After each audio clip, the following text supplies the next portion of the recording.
Hello student, Upper Study welcomes you all on this online learning platform. Today we are here to discuss about the changes that have been done by the CBSE for your board examinations. आज हमारे ये video बनाने का मकसद बहुत ही खास है। हम आप लोगों को बताने जा रहे हैं पॉइंट वाइज डिटेल में कि सीबीएसई ने आपकी एग्जामिनेशंस को लेके क्या चेंजेस लाए हैं। हम इस पॉइंट्स को जानने से पहले जानेंगे कि आखिर ये सीबीएसई ने एकेडमिक सेशन स्टार्ट होने के बाद ये चेंजेस क्यों लाए हैं। तो क्योंकि आप लोगों के मन में ये आ रहा होगा कि हमारा सेशन स्टार्ट हो चुका है, 2 से 3 महीने आप लोग इस सेशन में बिता चुके हैं, तो आखिर एकाएक ये सीबीएसई ने ये चेंजेस क्यों लाया है। आप लोगों को ये पता होगा कि we are facing a severe pandemic situation.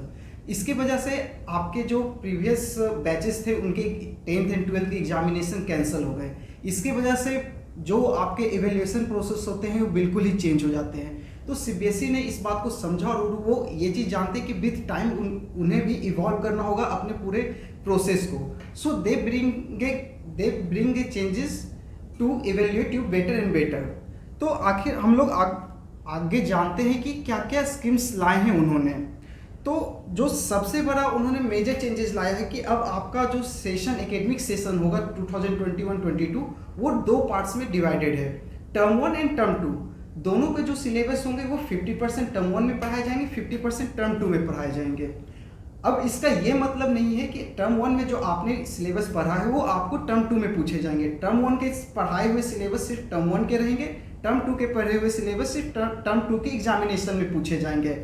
और सीबीएसई ने ये कोशिश किया है कि आपके जो टर्म 1 में जो भी सिलेबस पढ़ाए जाएंगे उनमें एक इंटरकनेक्टिविटी रहे, वो एक दूसरे से रिलेटेड रहें, जिससे आपके फ्लो नहीं टूटे, आप बहुत ही अच्छे से कॉन्सेप्ट को समझ सकें। दूसरा उन्होंने किया है कि आपका जो ओवरऑल सिलेबस रहेगा वो लास्ट ईयर का जो उन्होंने फॉलो किया था वही सेम सिलेबस इस साल भी रहेगा। सिलेबस में कोई चेंजेस नहीं होगा, लेकिन टर्म 1 और टर्म 2 में क्या क्या पढ़ाया जाएगा इसका अभी उन्होंने क्लियरिफिकेशन नहीं दिया है। हम लोग एक्सपेक्ट कर रहे हैं कि by the end of July हम लोगों को सारे पिक्चर्स क्लियर हो जाएंगे। उस समय हम लोग आपके लिए फिर से एक डिटेल वीडियो लाएंगे, हर एक पॉइंट को समझाएंगे, हर एक पॉइंट पे हम लोग आपसे चर्चा भी करेंगे। तीसरी जो सबसे ज़्यादा जरूरी उन्होंने चेंजेस किया है कि आपके internal assessments, practical examinations, project work को उन्होंने वेटेज बढ़ा दिया है। क्योंकि जैसे भी आप देख रहे हो कि मे बी जो अभी ये पॉलिसीज लाए हैं मे बी ये भी फिजिबल ना हो आप उनके लिए एग्जाम कंडक्ट करवाना, तो उस केसेस में आपके लिए फिर भी उन्हें फाइनल जब आप 10 या 12 पास करोगे तो उन्हें ये देना होगा कि आखिर आपने कितना स्कोर किया। इसके लिए उन्होंने एक और प्रोसेस लाया है जिसमें आपके इंटरनल असेसमेंट, प्रैक्टिकल और प्रोजेक्ट वर्क की क्रेडिबिलिटी और वैलिडेशन बहुत ही ज़्यादा बढ़ा दी गई है। तो मेरा ये सजेशंस रहेगा कि आपके स्कूल्स जो भी आपको इंटरनल असेसमेंट्स दे रहे हैं, प्रोजेक्ट्स दे रहे हैं, उसमें बहुत ही अच्छा कीजिए, उसे आप लोग इग्नोर मत कीजिए। अगर आपने अभी 2-3 महीने में उसे थोड़ा सा मीन्स इग्नोर टाइप रखा है, कोई उससे ज़्यादा तवज्जो नहीं दी है, तो मेरा ये रिक्वेस्ट रहेगा कि अब से ये चीज़ नहीं करनी है। अब हम आते हैं कि पूरे के पूरे डिटेल्स ये करिकुलम के ट्रांजेक्शन्स क्या रहे हैं। तो जितने भी हैं आपके स्कूल्स ज़्यादातर अभी भी ऑनलाइन मोड में चलते रहेंगे। क्लास 9 और 10 का अगर मैं इंटरनल असेसमेंट्स की बात करूं, ये थ्रू आउट ईयर चलेगा इररिस्पेक्टिव ऑफ टर्म 1 टर्म 2। ये आपके 3 पीरियोडिक टेस्ट होंगे। मैं फिर से बता रहा हूँ, आपके 3 पीरियोडिक टेस्ट होंगे और ये इंटरनल असेसमेंट्स का पार्ट रहेगा। और आपके बहुत सारे प्रैक्टिकल वर्क्स होंगे, स्पीकिंग लिसनिंग एक्टिविटीज होंगी, प्रोजेक्ट्स होंगी या स्टूडेंट इनरिचमेंट प्रोजेक्ट्स होंगी। तो इन सब चीज़ों पे सीबीएसई ने आपके ओवरऑल डेवलपमेंट पे बहुत ही ज़्यादा फोकस रखा है। सेम अगर मैं क्लास 11 और 12 की बात करूं तो आपके एंड ऑफ टॉपिक्स के बाद आपके यूनिट टेस्ट होंगे, आपके प्रैक्टिकल एंड प्रोजेक्ट्स होंगे। अब सबसे जो खास बात आती है कि स्कूल्स अपने हर एक स्टूडेंट का उन्होंने जो भी असेसमेंट किया है उसे वो डिजिटल फॉर्मेट में सीबीएसई को वो रिटेन करेंगे, उन्हें वो इन्फॉर्मेशन देते रहेंगे। मीन्स आपके जो भी आप जिसे छोटा प्रोजेक्ट समझ रहे हो, जिसे आप वैल्यू नहीं दे रहे हो, आप उसे समझ जाओ कि वो सीबीएसई के पास डेटा के रूप में रहेगा। इन केसेस वो हो सके आपके फाइनल मार्क्स, आपके फाइनल स्कोर्स में सबसे ज़्यादा कंट्रीब्यूट करें। मीन्स आपको इंटरनल असेसमेंट इक्वली इम्पोर्टेंट लेना है। जो आपका टर्म 1 टर्म 2 प्रपोज्ड एग्ज़ाम है उसके लेवल पे जा कर के आपको इंटरनल असेसमेंट को भी आपको कंसीडर करना है। ये नहीं कि कहीं भी आपको इंटरनल असेसमेंट को नेग्लिज नहीं करना है। तो इसी के साथ है कि आपके सीबीएसई जो आपको टाइम टू टाइम बहुत सारे गाइडलाइंस आपको देते रहेंगे, आपको वो एडिशनल रिसोर्सेज भी प्रोवाइड करने जा रहे हैं, जैसे सैम्पल असेसमेंट्स, क्वेश्चन बैंक, बहुत सारे reliable and valid internal assessments आपके होते रहेंगे। अब हम लोग आते हैं टर्म 1 एग्जामिनेशंस, बिकॉज एग्जाम हमारा सबसे मेन इंपॉर्टेंट चीज़ है, मीन्स कॉन्सेप्ट तो बिल्ड करना ही करना है, but examination gives U a figure, a being. तो अब हम लोग बात करते हैं कि टर्म 1 एग्जामिनेशन किस तरीके से होंगे, उनके शेड्यूल्ड क्या होंगे, वो उनका फॉर्मेट क्या होगा। तो आपका जो टर्म 1 एग्जामिनेशन है वो नवंबर टू दिसंबर 2021 में होने जा रहा है। ये इन्होंने 4 से 8 हफ्तों का एक विंडो बनाया है कि मीन्स ये 4 से 8 हफ्तों तक आपका टर्म 1 का एग्जामिनेशन चल सकता है। तो ये मैंने बात कर दी आपके टाइम का, मीन्स अभी से आप अभी जुलाई अगस्त सितंबर अक्टूबर 4 महीने, उसके बाद आपके पास नवंबर दिसंबर में एग्जामिनेशन है। तो इसका जो फॉर्मेट रहेगा, अब हम बात करें फॉर्मेट पे, जो बिल्कुल भी न्यू है आप लोगों के लिए, वो है MCQ, मल्टीपल चॉइस क्वेश्चन, जिसे हम लोग ऑब्जेक्टिव क्वेश्चंस भी बोलते हैं। और ये 90 मिनट्स का होगा। मतलब ये हुआ कि आपका जो टर्म 1 का एंड एग्जामिनेशन होगा वो होगा, अगर स्कूल या फिर सेंटर्स पे बुला करके under the guidance of CBSE होती है, तो वो MCQ बेस्ड ही होगा, इसमें कोई डाउट नहीं रखना है। और वो 90 मिनट्स का होगा। MCQ बेस्ड सिंपल होता है कि आपके पास एक क्वेश्चंस रहेंगे, उसके 4 ऑप्शंस रहेंगे, you have to select the best options among them. तो ये हो गया आपका कि किस तरीके से एग्जाम होगा, उसका क्या पैटर्न होगा, और जो सिलेबस होगा वो 50% जो आपने टर्म 1 में पढ़ा है। इसके आपको OMR शीट्स पे जैसा आप जानते होंगे, OMR शीट्स पे आपको रखना होता होगा, बहुत ही फन एक्टिविटी होती है वो, अपने आप में एक अलग ही स्टूडेंट्स का क्या बोलेंगे आप उसे, बहुत ही अच्छा लगता है उन्हें जब वो ऑब्जेक्टिव बेस्ड जाते हैं, क्योंकि वो आपके नॉलेज को, आपके कॉन्सेप्ट्स को बहुत ही अच्छे से जज करते हैं। आप जब थ्योरेटिकल एग्जाम देते हो तो उसमें मार्जिन ऑफ एरर रहता है कि हाँ चलो ठीक है, मतलब नहीं आ रहा है तो कुछ आंसर्स आप लिख सकते हो, समझ सकते हो, बट आपके साथ ये ऑब्जेक्टिव में नहीं होने जा रहा। मल्टीपल चॉइस क्वेश्चंस का मतलब होता है आपका कॉन्सेप्ट कितना क्रिस्टल क्लियर है, आपका जो आंसर्स रहेगा वो बहुत ही स्लाइटली डिफरेंस रहेगा एक ABCD में। तो आपको उसमें से सेलेक्ट करना होगा कि आपके वो जो ऑप्शन है वो सबसे बेस्ट हो। आपके ये एनालिटिकल स्किल्स, आपके एप्टीट्यूड स्किल्स, सभी को ये बहुत ही ज़्यादा इन्हांस करने वाली है। तो that's a very good contribution. और ये मैं बोलूँगा कि बहुत ही सही इन्होंने एक प्रोजेक्ट या फिर इन्होंने बहुत ही सही असेसमेंट प्रोसेस लाया है। और जो टर्म 1 के एग्जामिनेशंस के स्कोर होंगे वो आपके फाइनल जो स्कोर बनेगा, मीन्स 10th एग्जामिनेशन का जो आपका फाइनल स्कोर होगा उसमें भी वो कंट्रीब्यूट करेगा। अब कितना कंट्रीब्यूट करेगा इसको लेके अभी क्लैरिफिकेशन नहीं है। मैं फिर से बता रहा हूँ, जो आपका टर्म 1 का एग्जामिनेशन होगा उसका फाइनल स्कोर में कितना वेटेज होगा, ये बहुत सारे केसेस पे डिपेंड करेगा जो हम लोग डिस्कस करेंगे। अभी ये क्लैरिफिकेशन नहीं है हमारे पास कि उसके फाइनल वेटेज क्या हैं। अब मैं बात करता हूं टर्म 2 एग्जामिनेशन या ईयर एंड एग्जामिनेशन में क्या होगा। इसमें आपके जो 50% सिलेबस जो टर्म 1 में नहीं पढ़ाए गए थे, जो टर्म 2 में से पढ़ाए जाएंगे, उससे आपके एग्जामिनेशन होंगे। ये हो गया सिलेबस की। अब मैं बात करता हूं एग्जामिनेशन पैटर्न क्या होगा।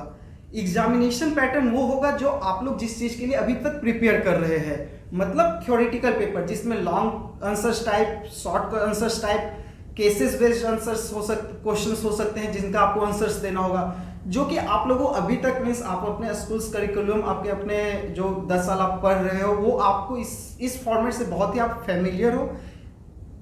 ये आपके लिए कोई ज़्यादा इश्यू नहीं होने जा रहा है। आप इसमें बहुत अच्छे से लिख सकते हो। आप जो सीख रहे हो आप उसी को अच्छे से करो। इसमें हम आपको हमेशा गाइडेंस तो जो भी रहेगा वो करते ही रहेंगे। इसके बाद आता है कि एग्जामिनेशन का जो शेड्यूल है वो कब से कब होगा। तो इसके लिए उन्होंने दिया है मार्च टू अप्रैल 2022। मार्च से अप्रैल 2022 के बीच में आपके ये एग्जामिनेशन हो सकते हैं। अब ये होता है कि अगर मार्च के टाइम में आपका ये एग्जामिनेशन स्कूल या सेंटर पे ना हो करके, इन द सेंस कि आपका जो एग्जामिनेशन है उस समय पेंडेमिक सिचुएशन थोड़ा और भी इस तरीके से कंड्यूसिव नहीं है कि आपको सीबीएसई कहे कि आप स्कूल आओ या हमारे एक पर्टिकुलर सेंटर पे आकर एग्ज़ाम दो। उस सिचुएशन में आपको घर पर बैठ करके फिर से एक MCQ टाइप 90 मिनट्स का एक होगा और उसके आपको उस पे फाइनल स्कोर्स या फिर उससे असेस किया जाएगा और वो आपके फाइनल स्कोर्स में किस तरीके से कंट्रीब्यूट करेगा ये हम लोग अभी नहीं जानते, वेटेज नहीं जानते, लेकिन वो कंट्रीब्यूट जरूर करेगा, ये फॉर श्योर है। और मतलब पैटर्न आपका टर्म 1 की तरह होगा जो कि एमसीक्यू बेस्ड होगा, बट सिलेबस आपका टर्म 2 वाला ही होगा। So make clear on this. और सबसे टर्म 2 का एक जो खास बात मैं फिर से आपको बता दे रहा हूँ, अगर आपका ये थ्योरेटिकल पेपर हुआ तो ये 2 घंटे का होगा। मीन्स आप अगर स्कूल या फिर सीबीएसई अपॉइंटेड सेंटर्स पे जाते हो तो ये 2 घंटे का होगा, 120 मिनट्स का होगा। अगर कंड्यूसिव नहीं होता है उस सिचुएशन के लिए तो आपका ये एग्जामिनेशन एमसीक्यू बेस्ड 90 मिनट्स का हो जाएगा। यहाँ तक होप आप लोग बहुत ही अच्छे से ये समझ रहे होंगे। अब आते हैं कि टर्म 2 है तो उसके बाद सीबीएसई ने क्या किया है, उन्होंने अलग अलग जो भी सिचुएशन हो सकते हैं, मीन्स आपके दोनों एग्जाम क्या स्कूल या सेंटर्स पे होंगे या फिर उस पर नहीं हो सकते हैं, तो उन्होंने बहुत ही अच्छे से सीबीएसई ने क्लेरिफिकेशन, एक बहुत ही अच्छे से नोटिफिकेशन दिया है कि आपके किस तरीके से फाइनल स्कोर्स दिखेंगे। तो हम लोग उस पर बात करते हैं। तो टर्म 1 और टर्म 2 का अगर मैं ये बात करूं कि दोनों के दोनों स्कूल्स या सेंटर पे होते हैं, तो आपका टर्म 1 एमसीक्यू बेस्ड होगा, ओएमआर शीट्स पे आपको आंसर्स रंगने होंगे, फिल करने होंगे, और टर्म 2 आपका थ्योरेटिकल पेपर होगा। इसके जो वेटेज होंगे मेरे ख्याल से अगर मैं बात करूं तो बहुत हद तक सेम वेटेज दिया जाएगा दोनों टर्म 1 टर्म 2 के एग्जामिनेशंस में आपने जो स्कोर किया है। अब मैं केस 2 की बात करता हूं। ये वो केस है जो एज एन इंडियन हम लोग बिल्कुल भी नहीं चाहते हैं, आप लोग भी नहीं चाहते हैं। ये वैसा केस है कि जब हमारा टर्म 1 का जो फाइनल एग्जामिनेशन है और टर्म 2 का जो एग्जामिनेशन है वो दोनों ही स्कूल्स या सेंटर्स पे नहीं होकर के आपके घर पे हो रहे हैं। इस केस में क्या होगा कि आपने जो टर्म 1 और टर्म 2 में एमसीक्यू बेस्ड आपने जो एग्जामिनेशंस दिए हैं 90 मिनट्स में दिए हैं, वो आपका एक पार्ट रहेगा आपके फाइनल स्कोर्स में, प्लस प्रोजेक्ट प्रैक्टिकल्स में होगा, प्लस इंटरनल असेसमेंट्स में होगा। तो यहाँ पर एक चीज़ बहुत ही मैं क्लियर कर देता हूँ, हो सके आप लोग में से बहुत लोगों को डाउट आ रहा होगा कि अगर हम लोग का दोनों स्कूल मीन्स दोनों टर्म 1 टर्म 2 का फाइनल एग्जामिनेशन कंड्यूसिव हो जाए, दोनों स्कूल और सेंटर्स पे हो जाए, तो क्या इंटरनल असेसमेंट्स उतना इंपॉर्टेंट या मैटर नहीं करता है? तो इसका ये है कि मैटर करेगा, बिकॉज अभी तक हम लोगों को वेटेज नहीं पता है। तो मेरा ये रहेगा कि आप लोग जो भी इंटरनल असेसमेंट्स हो रहे हैं, जो भी प्रोजेक्ट प्रैक्टिकल्स वर्क्स हो रहे हैं, उस पर बहुत ही अच्छे से फोकस रखिए। तो जैसा हमने 2 केसेस को बताया, अब तीसरा जो केस है कि आपका टर्म 1 मीन्स नवंबर और दिसंबर में जो एग्जाम होने जा रहा है वो आपके स्कूल्स या सेंटर्स पे हो रहे हैं, और टर्म 2 जो आपका थ्योरेटिकल होना था लेकिन वो नहीं हो करके आपके होम पर एमसीक्यू बेस्ड हो रहे हैं। तो उस केस में सीबीएसई ने बहुत ही अच्छे से बता दिया है कि आपके जो टर्म 1 के मार्क्स होंगे, जो टर्म 1 में आपने फाइनल एमसीक्यू में स्कोर किया होगा, उसका वेटेज टर्म 2 में जो एमसीक्यू बेस्ड एग्जामिनेशन में स्कोर किया होगा उससे ज़्यादा होगा। टर्म 1 का इसमें वेटेज ज़्यादा रहेगा टर्म 2 के एग्जामिनेशन स्कोर से। केस 4 इसका जस्ट अपोजिट है कि टर्म 1 मीन्स नवंबर टू दिसंबर के टाइम में आपको पेंडेमिक सिचुएशन वैसा ही रहता है जिसमें आपको सीबीएसई अपने स्कूल्स या सेंटर्स पे नहीं बुला सकते, आपको घर बैठ करके 90 मिनट्स का एमसीक्यू एग्जामिनेशन देना है, और टर्म 2 आपको स्कूल्स एंड सेंटर्स पे जा करके थ्योरेटिकल जो उन्होंने पहले प्रपोज किया है नॉर्मल सिचुएशन में आप उस सिचुएशन में देते हो। तो आपका जो टर्म 1 में आपने जो एमसीक्यू में जो मार्क्स लाए हैं वो आपका रिड्यूस हो जाएगा, उसका वेटेज जो फाइनल स्कोर्स में रहेगा वो रिड्यूस रहेगा, लेकिन जो थ्योरेटिकल पेपर आपने जो स्कूल्स या सेंटर पे जाके दिया है उसका आपका वेटेज ओवरऑल ज़्यादा रहेगा। तो मेन अगर मैं सबको एक कंक्लूड करके बोलूँ तो जो सबसे अच्छी बात यह है कि आपको अब सीबीएसई ने क्या किया है कि बहुत ही अच्छे से उन्होंने सिलेबस आपको बता दिया है कि आपको टर्म 1 में कितना आपको पढ़ना होगा, टर्म 2 में क्या आपका रहेगा, आपको स्ट्रेस नहीं लेना है। टर्म 1 का टर्म 1 में पढ़ लीजिए, टर्म 2 का टर्म 2 में पढ़ लीजिए। उसके बाद उन्होंने एमसीक्यू लाया है जो कि आपके आगे अगर करियर की बात करूं तो उसमें आपको बहुत ही ज़्यादा हेल्प करने जा रहा है। थ्योरेटिकल आपको रखा है ताकि आप जो आपका एक स्टूडेंट का एक फ्लो होता है करियर का जो एक बनता है उसमें आप वो चीज़ से नहीं हटें। आप जो थ्योरेटिकल लिखना एक बहुत ही अच्छा स्किल्स होता है, आप उससे लगे रहें, आप उसको जानते रहें कि किस तरीके से थ्योरेटिकल आंसर्स देते हैं। उसके बाद जो थर्ड पॉइंट बहुत अच्छा है कि आपके इंटरनल असेसमेंट्स, आपके प्रैक्टिकल एग्जामिनेशन, प्रोजेक्ट वर्क्स, उस पर भी बहुत ही अच्छा फोकस रखा है। तो ओवरऑल ये सीबीएसई ने बहुत ही अच्छा आप लोगों के लिए लाया है। हर एक केसेस के लिए उन्होंने, हर एक सिनेरियो के लिए उन्होंने एक अलग अलग वेटेज रखा है, एक अलग अलग आपको गाइडेंस दिया है कि आप किस तरीके से अपने आप को प्रिपेयर कर सकते हैं। तो मैं उम्मीद करता हूँ कि आपको ये जो भी सीबीएसई ने नोटिफिकेशन रिलीज किया है उसके हर एक पॉइंट्स बहुत ही अच्छे से क्लियर हो गए होंगे। तो अब सीबीएसई ने तो जो भी चेंज करना था वो कर चुके हैं। अब आती है बात कि अप स्टडी क्या अपने मेथडोलॉजी में चेंज करे कि इससे आपको बेनिफिट मिल सके। एग्ज़ाम में जो भी अभी प्रपोज्ड सीबीएसई का एग्ज़ाम है उसमें अप स्टडी ऐसा क्या आपको दे कि आपको उसके अकॉर्डिंग उसके लेवल पे जाकर के आप अपना प्रिपरेशन कर सको। तो अगर आपने हमारा ओरिएंटेशन क्लास का जो एक वीडियो था उसको आप लोगों ने देखा होगा, तो ऑलमोस्ट हम लोग का जो पैटर्न था पहले से ही हम लोग उसी पैटर्न को फॉलो कर रहे थे। अब बात आता है कि अब क्या क्या चेंजेस पॉसिबल हम लोग कर सकते हैं। तो उसमें एक ही चेंज है कि आपका जो सिलेबस है वो आपको ये अब डिज़ाइन कर दिया गया कि 50% टर्म 1 में रहेगा और 50% टर्म 2 में रहेगा, दोनों मिक्स सिलेबस नहीं है। तो यहाँ तक हम लोग कर सकते हैं कि आपको टर्म 1 में जो कि एमसीक्यू प्रपोज्ड है वो हर हालत में किसी भी सिचुएशन में आपका एमसीक्यू ही होने जाना है। तो हम लोग आप लोग को अभी से ही एमसीक्यू पे पूरा प्रैक्टिस कराना, डीपीपी के थ्रू, एग्जाम्स के थ्रू, असाइनमेंट्स के थ्रू आपको करवाया जाएगा। दूसरी बात आती है कि आप चूँकि सब्जेक्टिव भी है, एग्जाम है टर्म 2 में सब्जेक्टिव होगा, लॉन्ग आंसर्स आपको लिखने होंगे, तो उसका भी अभी से हम लोग कुछ एक दो पैटर्न पे, हम उसी पैटर्न पे हम लोग क्वेश्चन आंसर्स आपको करवाते रहेंगे। तो बाकी जो भी अगर कुछ भी डिटेल आपको चाहिए होगा, जो फर्दर अगर सीबीएसई अगर कुछ नोटिफाई करता है तो हम लोग उसके अकॉर्डिंग खुद को एडजस्ट करते हुए आपको हम लोग फर्दर नोटिफाई उसके अकॉर्डिंग करते रहेंगे। So thank you.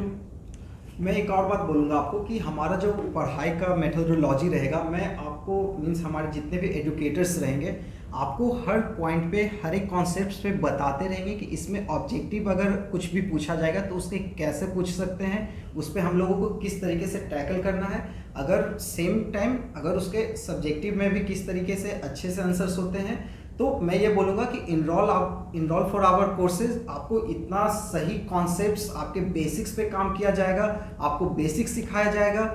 आप एमसीक्यू हो, थ्योरेटिकल हो, इंटरनल असेसमेंट्स हो, प्रोजेक्ट हो, प्रैक्टिकल हो, किसी भी पैटर्न में एग्जाम हो, कोई भी एग्जाम हो, we will make you 100% exam ready.